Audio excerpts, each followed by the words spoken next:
Buenas noches a todos. Buenas noches, licenciado. Noches.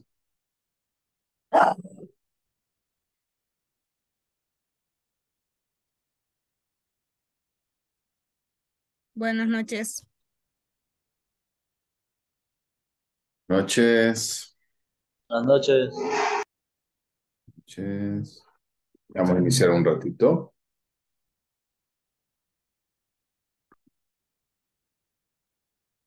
Ok. Perdón. Vamos encendiendo cámara para poder iniciar.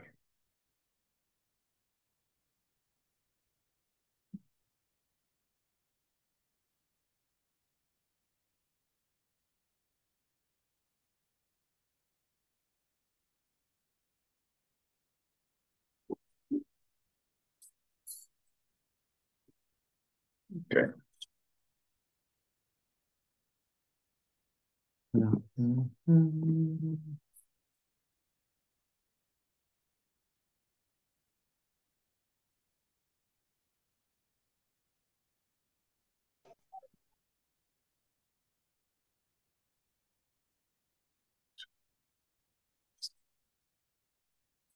Ok. Entonces vamos a continuar hablando acerca del condicionamiento, bueno, el aprendizaje general y de las dos o de los dos aspectos más relevantes que son el condicionamiento clásico y el condicionamiento operante.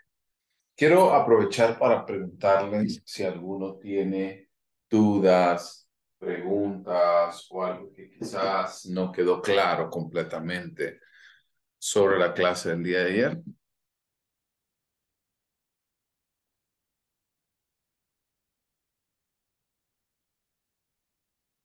¿No? ¿Todo bien? Todo bien. Ok, muy bien. Entonces vamos a hablar acerca de, para hacer un recordatorio rápido, recordando que al final lo que nosotros buscamos es que las personas aprendan y volviendo al tema de que el aprendizaje, pues obviamente es una experiencia que moldea nuestras conductas, ¿no? Eso es lo que nosotros entendemos por aprendizaje. Por ende, tenemos que hablar de que la respuesta, eso quiere decir la conducta, hay dos fases en el caso del condicionamiento clásico y el condicionamiento operante cuando nosotros adquirimos la respuesta. Que en el caso del condicionamiento clásico, generalmente pues ocurre cuando se ata, ¿verdad? El estímulo condicionado con el estímulo incondicionado para generar esa respuesta. Pero en el caso del condicionamiento operante, lo que se busca es que la conducta ocurra y posteriormente reforzarla. ¿Recordamos cuáles eran los tipos de reforzadores que los habíamos visto el día de ayer? A ver. Volver hacia el final. Los positivos y los negativos. Exactamente, gracias Silvia. ¿Y qué hacía, vamos a ver, Cintia, Chirinos, Wendy?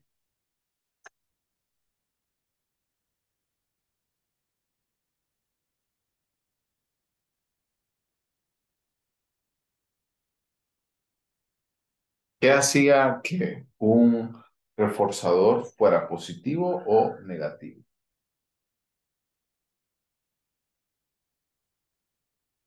A mí me parece que el positivo era como que premiaba las buenas actitudes y el negativo daba un tipo de castigo, por así decir, a una mala actitud, una mala acción, Sí, algo así más o menos. Ujú. sí, gracias, Oad. Sí va cercano.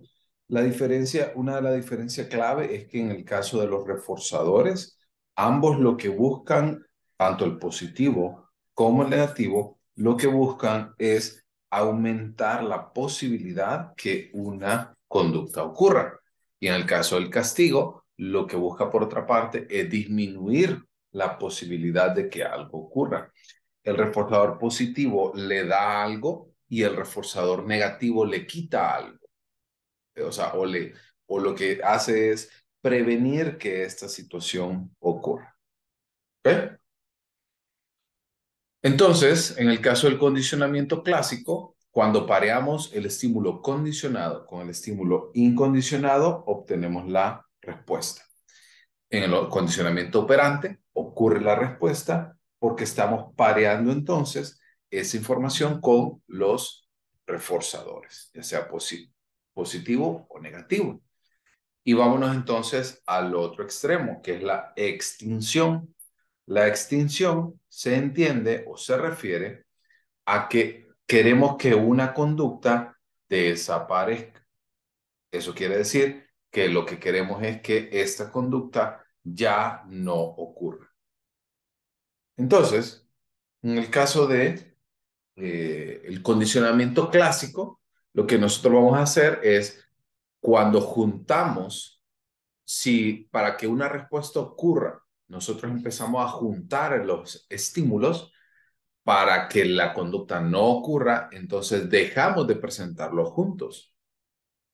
¿Tiene sentido? O sea que si yo junto el estímulo condicionado con el incondicionado para que una conducta ocurra, entonces voy a dejar de presentarlos juntos para que la conducta ya no ocurra.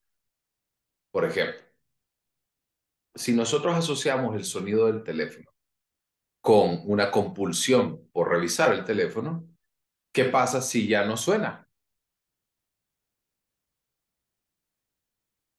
¿Qué va a pasar si ya no suena?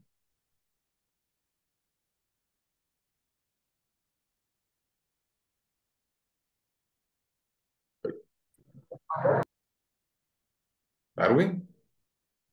Yo digo que se acaba la compulsión, o sea que si ya no lo hacemos, pues si ya no suena, ya no hay necesidad de que nos distraigamos por eso. Exactamente. Eso quiere decir de que si el sonido ya no se presenta en el teléfono, entonces ya no hay por qué buscarlo. Por ejemplo, ¿se han fijado? Yo no sé si a ustedes les ha pasado que cuando se quedan sin plan de datos en el teléfono, entonces ya por un segundo, por un momento, no revisan el celular, ya no tienen la urgencia por revisar el celular, porque pues, ya sabe que no le va a caer ningún mensaje. Entonces, cuando desaparece esa conducta, nosotros solicitamos o empezamos a no presentarlas juntas, ambas.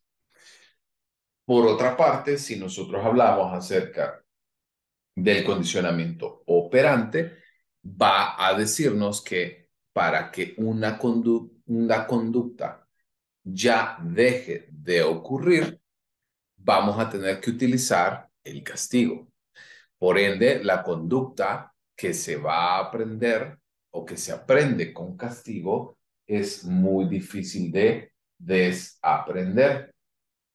Voy por pasos entonces. Si lo que yo quiero es, en primer lugar, que la conducta ocurra, yo refuerzo de manera positiva.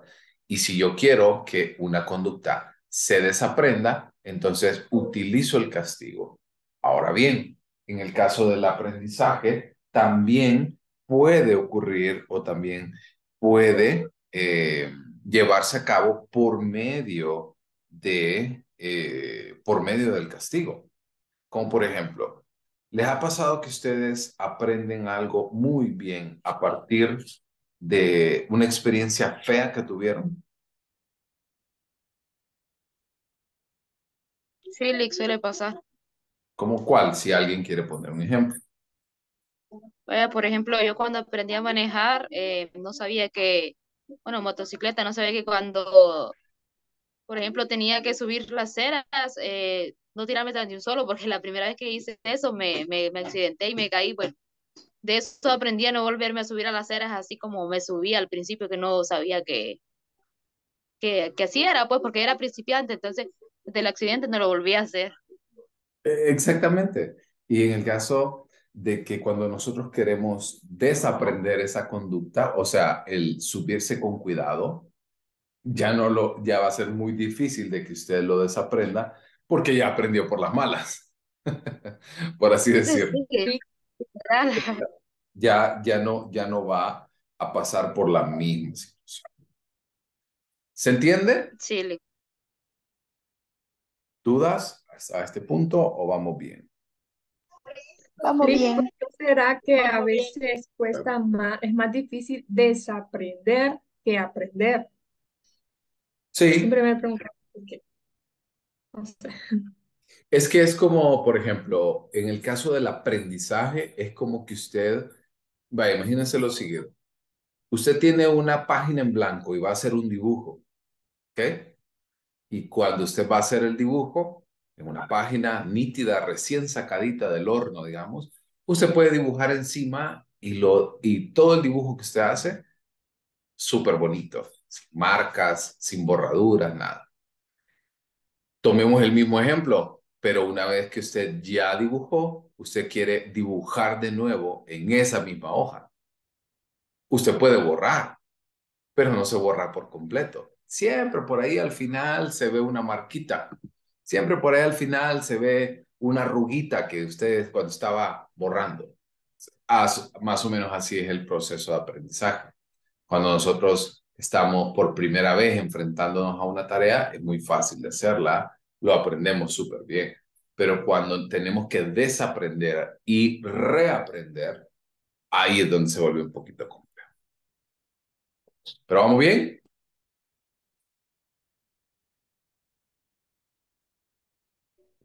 Sí, Lick. Ok. Entonces, quiero mostrarles un poquito acerca de esto. Igual como nosotros vimos en el caso de ayer, que les mostraba la caja de Thorndike y el gato, quiero mostrarles un poquito acerca de cómo ocurre la adquisición y la extinción de conductas en el condicionamiento clásico. Si lo vemos por A, B, C, D, E, son los ensayos o el número de veces que alguien hizo esa conducta. Y a nivel en eje vertical, vamos a ver las comparaciones en distintos momentos por la fuerza de la respuesta condicionada. En el ensayo A, si ustedes ven, cuando pareamos el estímulo condicionado con el estímulo incondicionado, la conducta ocurre. Igual cuando nosotros ponemos solamente el estímulo condicionado.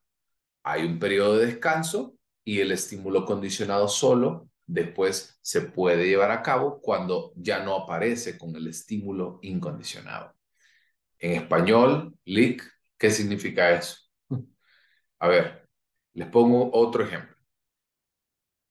Imagínense que ustedes quieren parear el hacer ejercicio con comprarse o, por ejemplo, con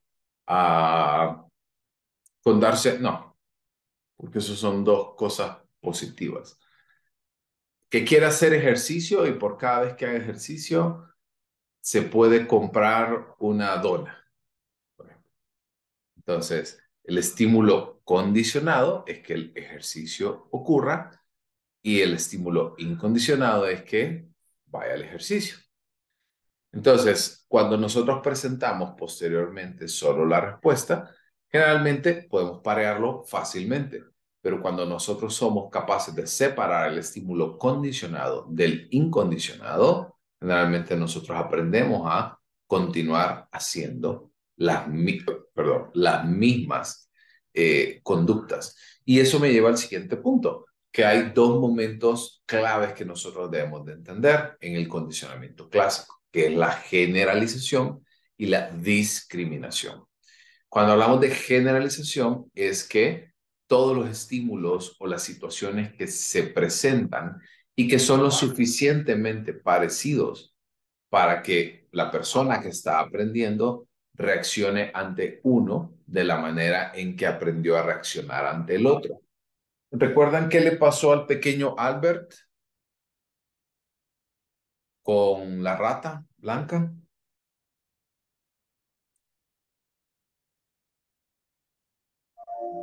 ¿Sí? ¿Y qué pasó después con, por ejemplo, con las figuras o animales que eran muy parecidos a una rata blanca?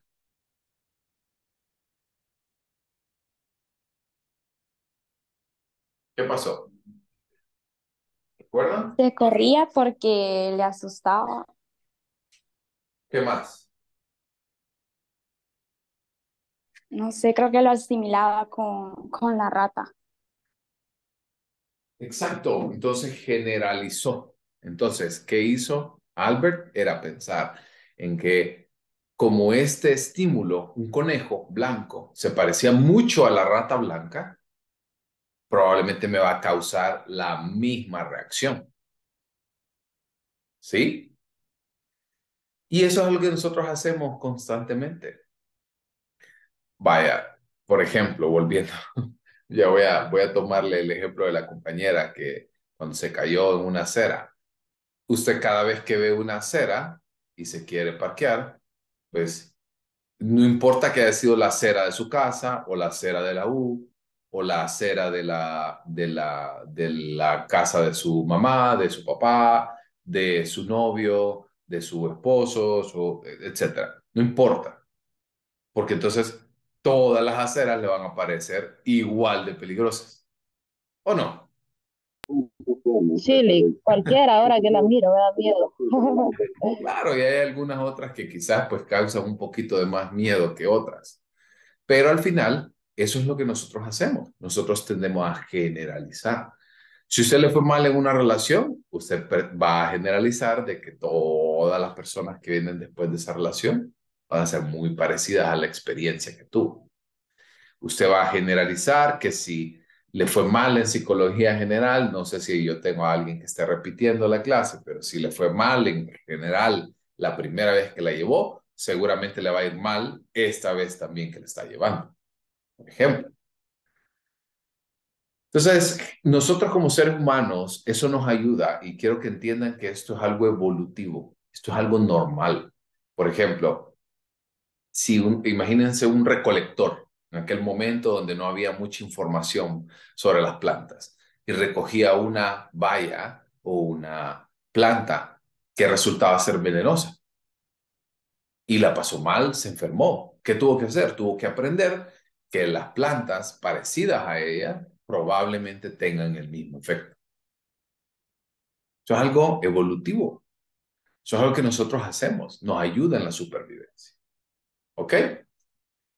Y la otra cara de la moneda es la discriminación. Eso quiere decir de que, volviendo al ejemplo ahorita de las bayas y de las frutas, el recolector miraba y decía, esta es muy parecida, pero tiene una ligera diferencia.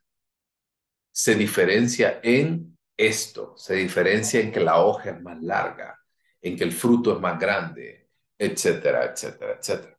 Entonces empezó a ver que hay diferencias entre estos estímulos y ocurre lo mismo en nuestra vida en general. Podemos generalizar, sin embargo, llega un momento en el que nosotros nos exponemos tanto a esto que quizás ya aprendemos a discriminar esta situación. ¿Vamos bien?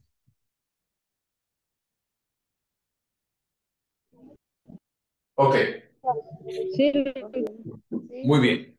Ahora hablemos de la generalización y la discriminación en el condicionamiento operante.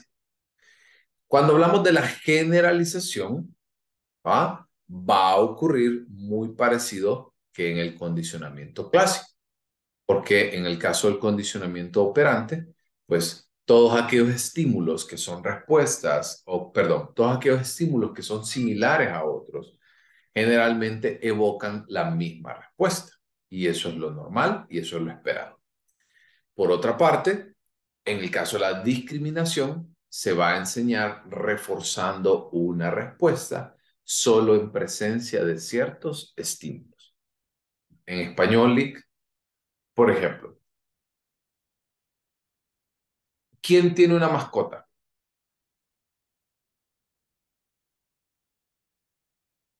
Que por ahí esté entrenándola o que le entrenó. No, ni Sí, que Lin. tengo, pero ese niño es insubordinado, entonces no me hace caso. Yo tengo una. Le salió mal crea la bendición. Ay, sí, no, yo ahí lo dejo, que se libre, que se cría libre albedrío. Yo ya no. como dicen, ahora mucha gente se escuda diciendo de que la crianza que han elegido es la libre demanda, cuando realmente lo que han elegido es la malcrianza. Pero bueno, pero pensemos en lo siguiente en una mascota. Por ejemplo, si yo lo que quiero es enseñarle a esta mascota a que vaya al baño a cierto lugar a hacer sus necesidades, si yo premio, ¿sí? Esa respuesta que tiene, él va a aprender a, digamos lo siguiente. Hay dos elementos generales, que haga sus necesidades adentro de la casa o afuera de la casa. Sí, esa es la generalización, porque entonces el perro va a entender de que todo tiene que ocurrir afuera, no adentro.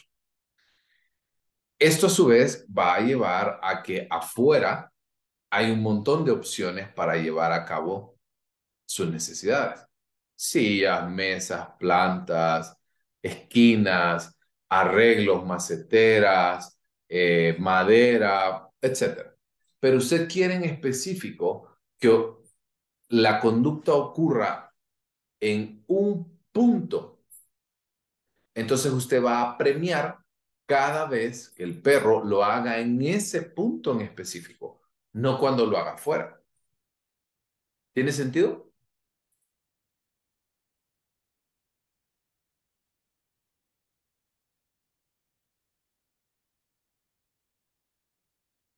¿Sí se entendió?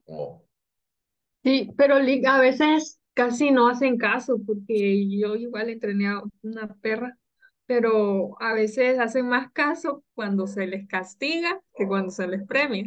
En ese sentido de hacer sus necesidades, para ya por ejemplo decirle que se siente, que se acueste, que dé vueltas, ahí premiándolos y aprenden más. O sea, como que depende a veces, ¿no? Sí, yo creo de que por ahí hay algunas diferencias sutiles realmente en este sentido. Pero, pero eso está bien y eso no hay ningún problema. Yo creo que también va a depender de algunas razas. Por ejemplo, hay algunas razas que son muy fáciles de entrenar, otras que definitivamente no. Licenciado, Adelante, como amor. yo, mi perrita, por ejemplo, cuando le digo que se la coma, ella no se la come. Hasta que yo le diga que se la coma, va y se la come ella. Mientras yo no le diga, no lo hace. Súper bien. Y eso es como lo deseado, ¿no? Como la forma en la que usted quisiera realmente que su mascota tenga como esa crianza. ¿O bien? ¿Entendible hasta acá? Sí, Liz. Sí, Liz. Sí, Liz. Muy bien. Entonces, la pregunta que me hacía Dariela sobre si es más fácil aprender algo completamente nuevo o por otra parte, aprender a partir de lo que ya hemos aprendido. Y esto es la referencia que nosotros hacemos con respecto a un nuevo aprendizaje basado en un aprendizaje original. Y por ahí de repente hay como información mixta, ¿ok? Pero yo voy a tratar de colocarles las dos facetas, digamos. En el condicionamiento clásico se considera esto como condicionamiento de orden superior. Cuando nosotros utilizamos un estímulo condicionado antes como estímulo incondicionado para el entrenamiento posterior. Por ejemplo, imaginemos que queremos parear esta acción. Por ejemplo, yo quiero parear el hecho de poner mi café, que es un estímulo incondicionado, porque por ejemplo eso es algo que yo hago constantemente. ¿Quiénes toman café aquí todos los días? Yo me tomo 5 tazas al día. O sea, entonces, imagínense, yo siempre, todos los días, no importa dónde sea que esté, yo siempre voy a tomar café. Entonces yo puedo asociar, por ejemplo, el estímulo incondicionado de poner la cafetera a hacer café con leer, por ejemplo. Y ese es un estímulo incondicionado que genera una respuesta condicionada. Y luego esa respuesta condicionada, que digamos que ya adquirí y ya cada vez que huelo el café, me pongo a leer, puedo utilizar ahora ese estímulo o esa respuesta condicionada como un nuevo estímulo incondicionado. El hecho de que me ponga a leer me puede decir que es momento de empezar a hacer apuntes. Entonces se va armando esa cadena. ¿Me entienden? Por ejemplo, el café, lectura, apuntes y repita. Esto habla mucho de la formación de hábitos. Incluso por ahí hay bastante información errónea en muchas situaciones con respecto a la formación de los hábitos. Porque hay gente que dice que los hábitos se establecen en 21 días, hay otros que dicen que en 60, entre otras cosas. Que por cierto, hoy es 28 de febrero, ya se le fueron los primeros 2 meses del año. ¿Cómo le fue con sus metas de año nuevo? ¿Perdieron las libritas que pensaba perder o están bien ahí en un positivo? Yo creo que ya para este año ya no se hizo, Lick, pero tal vez para el otro. Ya los primeros 2 meses, ya. No. Bueno, hablando de ese tema de hábito, ¿verdad? Entonces, el condicionamiento clásico lo considera como esto, donde podemos utilizar experiencias que hemos ido adquiriendo posteriormente como nuevos estímulos para generar una nueva respuesta. Y en el caso del condicionamiento operante, se considera como un reforzador primario y reforzadores secundarios para poder entonces aprender en este nuevo proceso. Por ejemplo, los reforzadores primarios son gratificantes como tal. ¿A poco no se siente rico que ustedes lleguen y se comen una bandeja de alitas con papas fritas y abre una coca de esas heladas que, así de esas que raspan la garganta de una vez? ¿Necesito convencerlo a usted de que eso es algo rico? No. Bueno, a menos que no le gusten las No, alitas. O a menos que no le son gusten las ricas. alitas. La Pero bueno, coquita sí, pero las alitas no, licenciado. a menos que no le gusten las alitas, pues. Pero ponga ahí el Sí, ejemplo de la comida que usted quiera. Eso es inherentemente gratificante.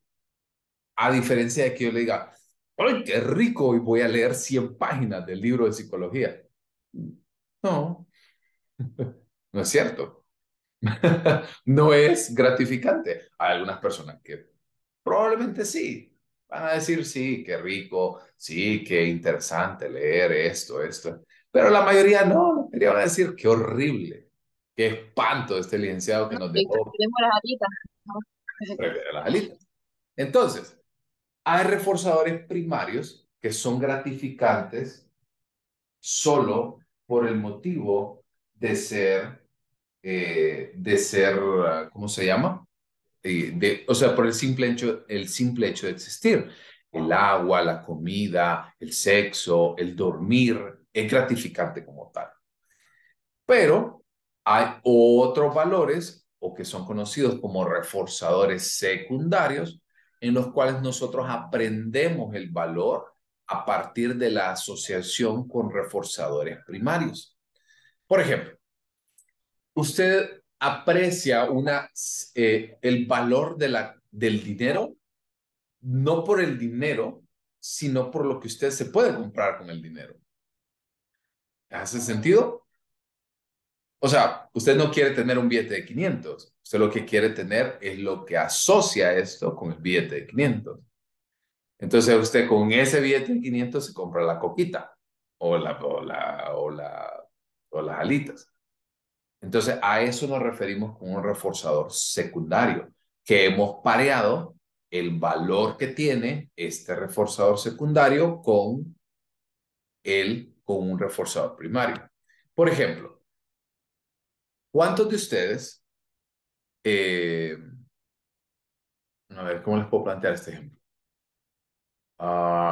¿Por qué están aquí hoy? Aparte de que, pues, si paso lista y no se firman, pues ahí los voy a ir dejando fuera del examen. Pero, fuera de eso, ¿qué los trae acá? ¿Por qué están conectados hoy? Porque queremos pasar la clase. ¿Y si pasa la clase? Queremos terminar la carrera, ¿Y si termina la carrera? trabajar. Adquirir nuevos conocimientos. Conocimientos. Ajá, y empieza a trabajar, pero usted no va a trabajar de gratis, ¿verdad? Usted quiere trabajar Tener Paguen. para tener dinero. Nadie estudia nadie trabaja solo de, ay, qué rico, qué montón En de esta vida nada es gratis. Entonces, y después de eso, usted es porque quiere tener mayor estabilidad económica, porque la estabilidad económica le trae paz, la paz le mejora las relaciones sociales, le da libertad financiera de tomar las decisiones que usted quiera. Entonces, ustedes ven, el hecho de conectarse es un reforzador secundario que usted ha pareado con comodidad para más adelante. ¿O no?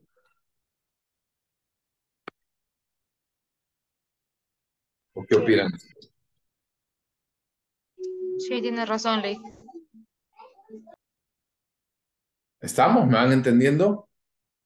Entonces, cuando yo pareo un reforzador primario con cualquier otro reforzador secundario, es porque esto a mí me puede facilitar algo. Entonces, generalmente los reforzadores primarios son más eficientes para poder lograr las conductas que queremos, porque generalmente son instantáneos. Usted se come unas alitas hoy y se las come ya y las está disfrutando en este momento. A diferencia de pensar en su estabilidad económica de aquí a 10 años. ¿Cierto? Ocurre exactamente igual, por ejemplo, con las enfermedades. No es lo mismo que le dé un infarto ahorita porque le duele ahorita a que tenga diabetes y pues las complicaciones de un mal manejo de diabetes se van a ver en unos años.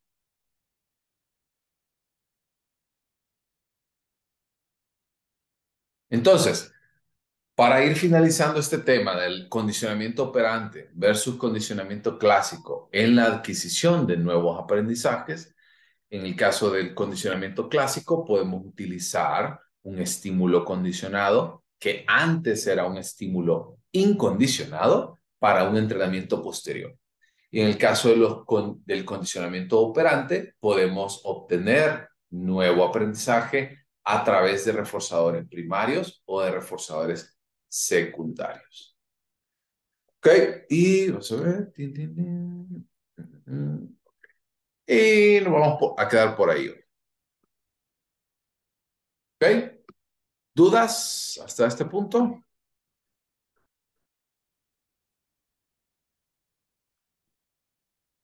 Ok, solo regálenme un segundo para enviarles la lista.